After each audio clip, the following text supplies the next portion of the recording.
네, 안녕하세요. 킥스클라우드 구독자 여러분, 주승입니다.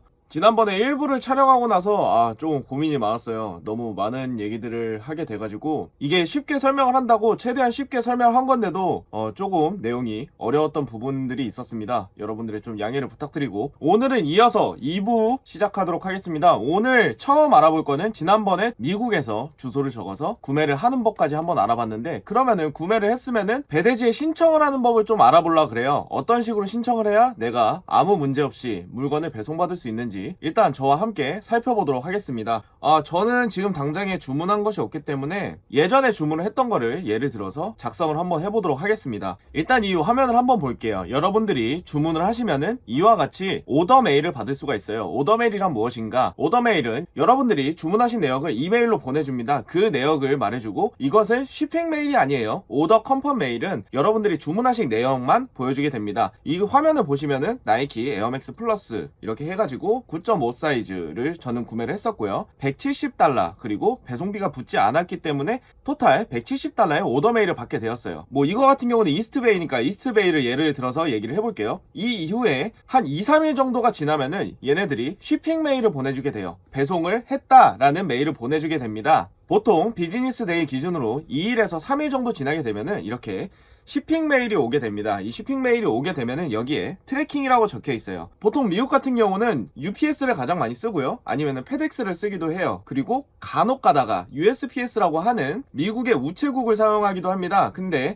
이스트베이나 이 풋계열 같은 경우는 이렇게 트래킹 메일이 오게 되는데, 이거를 한번 눌러보시면은 자, 이렇게 해가지고 지난달 12월 18일날 배송이 완료됐던 모습입니다. 이렇게 이쪽 부분에서 휠로 이렇게 내려보시면은 트래킹 넘버하고 이렇게 써있고 옆에 UPS라고 적혀있죠. 이 트래킹 번호는 UPS에서 날아온 번호예요. 그래서 이 번호를 그대로 복사를 해두시면 됩니다. 그러면은 이 트래킹 번호 가지고 배송 대행을 신청하는 법을 한번 알아보도록 하겠습니다. 자, 제가 저번에 말씀드렸던 제가 자주 사용하고 있다는 지니집을 기준으로 말씀을 드릴게요. 배대지마다 이 신청하는 방법이 다 다르기 때문에 여러분들은 이것을 보고 응용을 해서 작성을 하시면 됩니다. 보통은 이 폼에서 크게 벗어나지 않습니다. 그러면은 지니집에 가입을 하시고 로그인을 하시면은 이쪽에 배송 대행 신청하기라고 있어요. 이걸 눌러볼게요. 이쪽에 보시면은 배송 대행 신청하기 버튼이 한 번 더 있습니다. 이걸 눌러볼게요. 그리고 나서 이런 해외 배송지 선택이 나옵니다. 저 같은 경우는 뉴저지 배대지로 보냈기 때문에 뉴저지를 선택을 할게요. 그럼 여기에 이렇게 팝업으로 지난 시간에 한번 말씀을 드렸던 내용이 나오네요. 한미 FTA 협정 대상 여부 확인하기. 목록 통관 같은 경우는 200달러 미만, 일반 통관 같은 경우는 150달러 미만인데, 보통의 배대지를 거쳐서 물건을 갖고 오는 경우에는 신발, 의류 같은 경우는 거의 다 목록 통관이라고 생각하시면 될 것 같아요. 그래서 이 아래쪽에 어디서 주문을 했는지 주문 번호를 쓰라 그럽니다. 주문 번호가 뭔지 한번 살펴보도록 하겠습니다. 이렇게 제가 오더를 했던 오더 내역을 보면은 이렇게 오더 넘버라고 이렇게 나와요. 이걸 그대로 복사를 해서 넣어주시면 됩니다. 그리고 구매 사이트는 여러분들이 구매한 사이트를 적어주시면 돼요. 저 같은 경우는 이스트베이에서 구매를 했죠. 그러면은 이렇게 적어주도록 하겠습니다. 자, 이렇게 적어줬으면은 이제 브랜드를 적게 돼 있어요. 그러면은 제가 구매한 제품을 한번 살펴볼게요. 나이키 에어맥스 플러스 97 9.5 사이즈 170달러죠. 그럼 이 내용을 그대로 적어주시면 돼요. 브랜드는 나이키가 되겠고요. 상품의 가격은 170달러. 그리고 상품명은 에어맥스 플러스 97. 그리고 수량은 1개. 1개를 구매했으니까 1개를 적어주면 되겠죠. 여기서 품목이 가장 중요한데요. 여기서 품목이 맞지 않은 걸 신청을 하게 되면은 세관에서 문제가 생기게 돼요. 그렇기 때문에 여러분들이 구매한 물품과 꼭 맞는 품목을 선택을 해주셔야 됩니다. 저 같은 경우는 이건 신발이니까 신발류로 선택을 하겠습니다. 그럼 신발류를 선택을 하고 구두인지 부츠인지 운동화인지 뭐 이런 게 나오게 되죠. 운동화를 선택해 주시면 됩니다.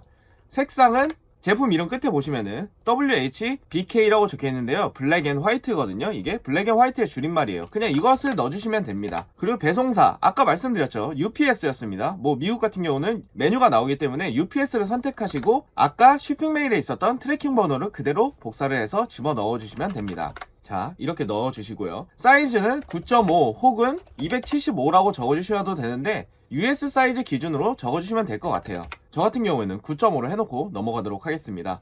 그리고 나서 여기를 이렇게 다 적어주셨으면은 상품의 이미지라고 있습니다. 상품의 이미지를 이렇게 수정하기를 누르셔서 이미지를 직접 불러오셔서 올려주시면 돼요. 이것은 올려도 되고 올리지 않아도 되는데 꼭 올려야 되는 점을 말씀을 드리면은 여러분들이 주문한 제품이랑 다른 제품이 올 수 있는데 만약에 다른 제품이 왔는데 사진이랑 틀려가지고 배대지에서 검수를 했을 때 신청하신 제품이랑 다른 제품이 왔습니다 라는 것을 확인을 하기 위해서 꼭 올려주셔야 돼요. 이것은 귀찮으시더라도 꼭 이미지를 찾아서 올려주시면 되겠습니다. 그리고 이 아래 보시면은 사진 촬영 옵션이 있고요, 박스 제거 옵션. 저희 같은 경우는 신발 마니아들이기 때문에 박스 제거 옵션을 절대 누르시면 안 되겠죠. 그리고 이렇게 포장 옵션이 있어요. 뭐 신발 박스 포장이라고 해가지고 1.5달러 있기는 한데, 이렇게 안 해도 원래 왔던 박스로 포장을 해주기 때문에 굳이 더 안전한 포장을 원하시는 분들이라면은 이런 옵션들을 선택을 해주시는 게 좋습니다. 세금 같은 경우는, 뉴저지 같은 경우는 신발이나 의류에 세금이 없어요. 그렇게 되면 세금이 붙지 않았죠. 그리고 현지 운송료, 저 같은 경우는 이 제품은 프리시핑으로 구매를 했기 때문에 배송료는 적지 않아도 됩니다. 만약에 배송비가 10달러나 15달러가 붙었으면은 여기서 뭐 10달러 15달러를 적으시면 자동으로 플러스가 돼요. 근데 저 같은 경우에는 배송비를 드리지 않고 구매를 했기 때문에 적지 않겠습니다. 만약에 여러분들이 할인 쿠폰을 넣어서 할인을 받으셨다 하면은 여기에 할인 금액을 적으시면 되고요. 그러면 이렇게 내려서 수령인 정보 입력이라고 나오게 됩니다. 그러면은 여기서는 여러분들의 집 주소를 적어주시면 돼요. 수령인, 여러분들의 이름을 적으시면 되고요. 개인이기 때문에 개인으로 적으면 됩니다. 그리고 여기를 보시면은 지난 시간에 말씀드렸듯이 개인 고유 통관부호를 적어야 되는데, 이거를 발급하는 거는 다음 스텝에 한번 알려드리도록 하겠습니다. 일단은 비워놓고 갈게요. 그리고 여기에 보시면은 휴대전화 그리고 주소를 적게 되어 있습니다. 이거는 여러분들의 현 주소를 적어주시면 돼요. 그렇게 하셔서 여기 주의사항을 모두 확인하셨으면 위사항에 동의를 합니다 라는 멘트가 나오게 됩니다. 이렇게 하시면은 일단 신청은 완료가 돼요. 그러면은 개인 고유 통관번호를 발급받는 거를 한번 같이 알아보도록 할게요.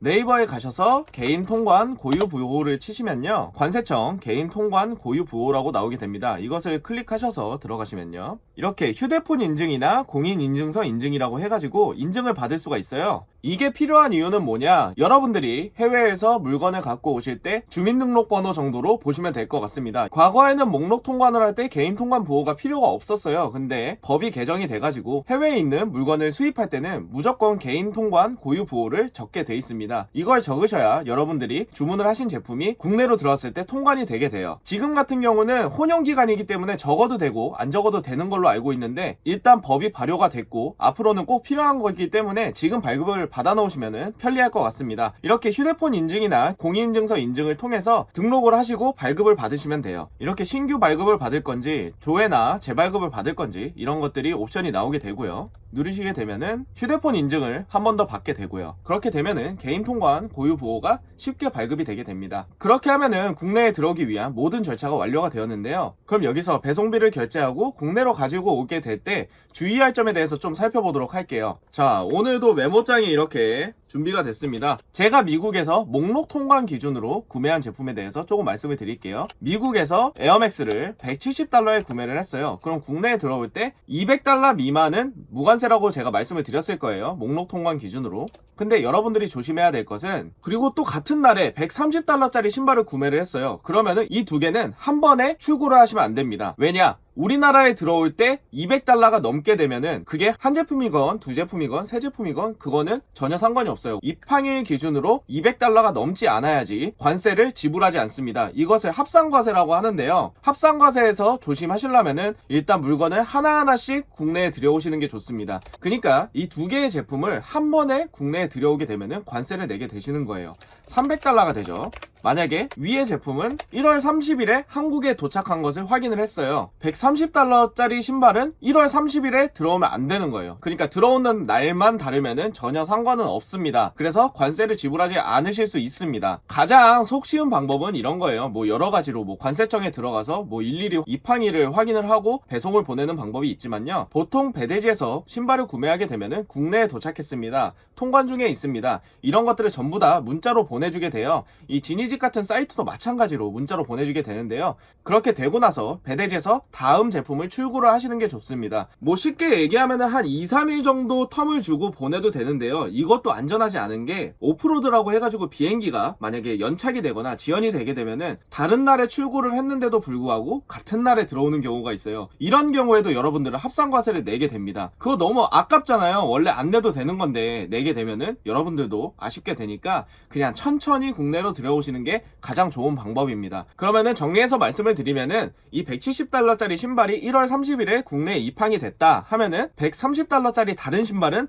1월 31일 날 배대지에서 출고를 해주시는 게 가장 좋습니다. 그리고 여기서 여러분들한테 하나 더 팁을 드리자면은 국가가 다른 경우에는 합산과세가 나오지 않습니다. 그러니까 여기를 보시면은 같은 날에 200달러짜리 신발, 110파운드짜리 신발, 그리고 13,000원짜리 신발이 같은 날에 들어와도 합산과세가 없어요. 국가에 따라 관세는 따로따로 지급을 하게 됩니다. 그렇기 때문에 이렇게 같은 날에 미국, 영국, 일본의 신발이 들어와도 관세 이하의 제품들이라면은 관세를 지급하지 않으셔도 됩니다. 여기서 또 응용해서 조심하셔야 될 점은 영국에서 같은 날에 또 다른 신발이 들어오면 안 되겠죠. 그러니까 여러분들 해외 직구를 하셨으면은 이렇게 천천히 물건을 출고시키는 게 가장 좋은 방법이라고 할 수 있겠습니다. 자, 여기까지 한번 알아보셨으면요, 이번에는 관세를 납부하는 방법에 대해서 조금 알아보도록 하겠습니다. 관세라는 것은 미국 목록 통관 기준으로는 200달러 이상, 그리고 일반 통관 같은 경우에는 일본, 영국, 미국 할 거 없이 150달러 이상이게 되면은 보통의 의류나 잡화 같은 경우는 23%의 관부가세를 내게 돼요.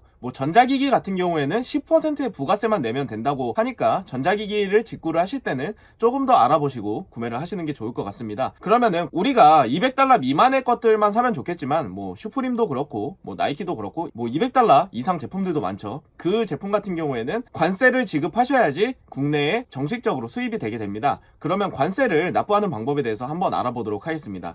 관세 같은 경우에는 1번 관세사에게 계좌이체를 하는 방법이 있고요. 두 번째로는 카드로 텍스라고 해가지고 카드로 납부를 하는 방법이 있고요. 세 번째로는 은행이 있는데요. 각각 장단점을 한번 말씀을 드리도록 하겠습니다. 가장 추천을 드리는 건 전 1번이에요. 보통은 관세사에게 연락이 와요. 관세를 여기 계좌로 입금을 하시면은 출고를 시켜드립니다 라고 문자가 오거든요. 거길로 입금을 하는 게 가장 편한 방법이고요. 두 번째로는 카드로 텍스라고 해가지고 카드로 결제를 할 수 있어요. 근데 카드로 결제를 하게 되면은 수수료가 나오게 돼요. 그렇기 때문에 조금 금액이 올라갈 수 있고요. 은행에서 하는 거는 뭐 계좌이체로 하는 거랑 똑같아요. 근데 뭐 공과금에 들어가서 국고 관세 쪽에 들어가서 계좌이체를 또 해줘야 되기 때문에 저 같은 경우는 1번을 가장 추천을 드립니다. 그렇기 때문에 관세는 23%가 붙어서 오니까요, 여러분들이 구매를 하실 때 제가 전편에 말씀드렸던 대로 합리적인 쇼핑을 위해서 모든 것을 다 계산을 해보시고 관세 이상의 제품이 이 금액을 줘도 아깝지가 않은지 생각을 해보시고 합리적인 쇼핑을 좀 하셨으면 좋겠습니다. 관세를 납부하는 방법에는 이렇게 세 가지가 있으니까요, 상황에 맞게 고르셔서 납부를 하시면 되겠습니다. 납부를 하게 되면은 통관이 완료되게 되고 국내 택배사를 통해서 여러분들의 집에 해외 직구한 제품이 오게 됩니다. 자, 2부에서 이렇게 해외에서 구매한 제품을 배대지에 신청하는 방법, 그리고 개인 통관 부호를 발급받는 방법, 그리고 관세를 납부하는 방법까지 알아봤습니다. 이 세 가지만 알아봤는데도 이렇게 12분이라는 시간이 지나갔어요. 진짜 앞으로도 여러분들한테 알려드리고 싶은 내용들이 정말 많이 있으니까요. 3부에서는 여러분들이 궁금했던 해외 라플 넣는 방법, 그리고 두 번째로 직배를 하는 방법, 그 외에 일본이나 영국의 사이트에서 해외 직구를 하는 방법을 다뤄보도록 하겠습니다. 이게 3부에서 끝날지 4부에서 끝날지는 이제는 알 수 없게 됐어요. 저도 신발 리뷰를 하고 싶은데 일단 칼을 뽑았으니까 무라도 썰어봐야겠죠. 그러면 여러분들한테 더 좋은 내용을 전해드릴 수 있도록 다음 영상에서 찾아뵙도록 하겠습니다. 감사합니다.